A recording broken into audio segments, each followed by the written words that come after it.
अस्सलाम वालेकुम, मैं हूं आपका होस्ट एहसन गोरी और आप देख रहे हैं यूट्यूब चैनल।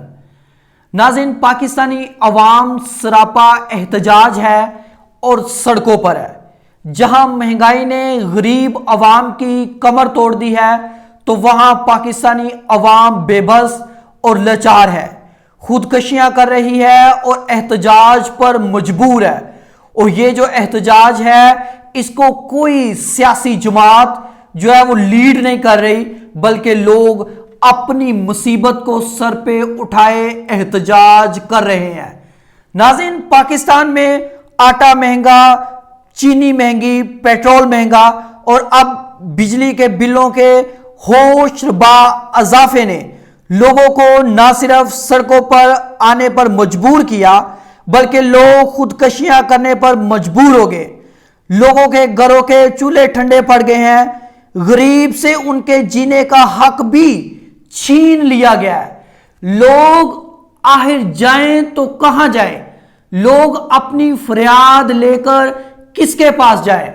नाज़रीन, कहां है वो शहबाज शरीफ साहब जो अपने कपड़े बेचकर भी अवाम को रिलीफ फराहम करने का वादा किया करते थे?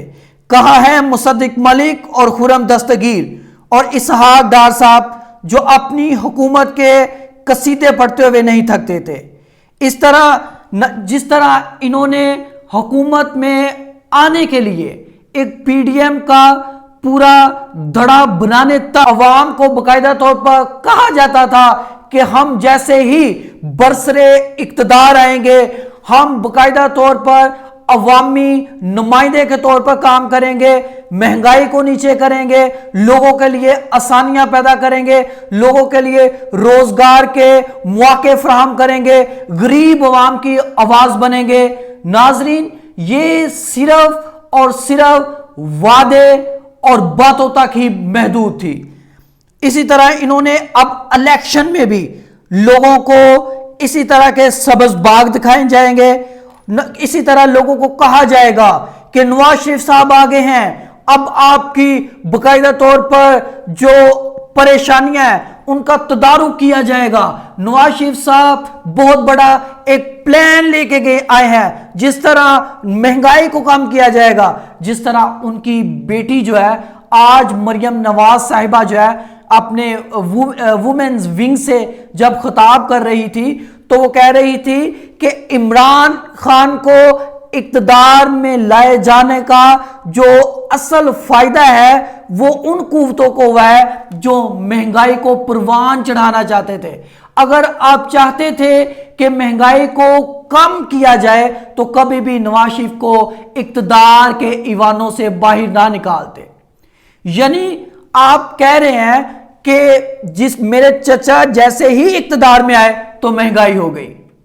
किसी शायर ने क्या खूब कहा है, उठो मेरी दुनिया के गरीबों को जगा दो। लेकिन अब तो आलम यह है कि गरीब आदमी की नींदें तो उड़ चुकी हैं, वो सारी सारी रात नहीं सोता। लोगों को अपने बिल ना पे करने की वजह से खौफो हरास है। लोग किस तरह अपनी जिंदगियां गुजारेंगे, लोग इस कश्मकश में जिंदगी गुजार रहे हैं। लोगों को अपने आइंदा आने वाले दिन के लिए इस बात की कोई गारंटी नहीं है कि उनको टाइम पे तनख्वाह अदा की जाएगी, उनके लिए कोई हुकूमत रिलीफ फराहम करेगी। और रिलीफ किस तरह आवाम को दिया जाएगा और कौन सी हुकूमत अवाम को रिलीफ देगी? वो हुकूमत जो पीडीएम की वजह से बरसरे इक्तदार में आई है। मेरी मुराद इस वक्त के निगरान वजीर आजम से है। तो किस तरह उनको जो IMF के साथ मुआहिदे किए गए हैं उसके बाद अवाम को रिलीफ देना नामुमकिन हो चुका है। नाज़रीन, जैसे ही हुकूमतें इक्तदार संभालती हैं तो अपने अपने केसेस को माफ करवाया जाता है, जिस तरह शहबाज शरीफ और उनकी गवर्नमेंट ने करवाया। नाज़रीन, आपके लिए बड़े अचंभे की बात होगी कि जिस दिन शहबाज शरीफ साहब पर मुख्तलिफ करप्शन चार्जेस में जो है वो फर्दे जुर्म आयद होनी थी, उसी दिन जो है वो शहबाज शरीफ साहब को जो है वो वजीर आजम बना दिया गया। उसके बाद ये जैसे ही अपने प्रोटोकॉल को एंजॉय करते हैं और उसके बाद ये वापस जो है वो लंदन चले जाते हैं। कहाँ है इस वक्त इसहाक डार? شہباز شریف صاحب اور ان کی کابینہ سب لوگ جو ہے وہ واپس اپنی حصے کے جو ہے وہ سارا مال سمیٹنے کے بعد اس وقت جو ہے وہ لندن پہنچ گئے ہیں اور باقاعدہ طور پر پھر سے پلاننگ کی جا رہی ہے کہ اب کس طرح اقتدار میں آنا ہے. ان لوگوں نے صرف اقتدار میں آنا ہے اور عوام اسی طرح سڑکوں پہ رہے کہ ڈرو اس وقت سے, ڈرو خدا کی اس بے آواز لاٹھی سے. جب وہ برستی ہے تو وہ نہ تو کسی لیڈر کو دیکھتی ہے اور نہ کسی ظالم کو. ڈرو خدا کے خوف سے, غریب کی بد دعا سے, کیونکہ خدائے بزرگ و برتر وقتوں اور زمانوں کو تبدیل کرنے کی قدرت رکھتا ہے. کون بول رہا تھا فرعونی لہجے میں؟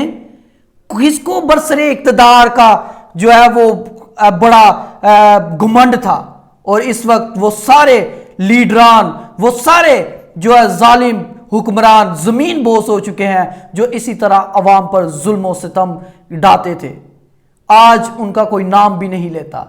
کیا آپ کو اس طرح کے لیڈر بننا ہے؟ اگر اس وقت اس طرح کے لیڈر بننا ہے تو پاکستان کو ان جیسے لیڈران کی کوئی ضرورت نہیں. اجازت دیجیے گا. اللہ حافظ.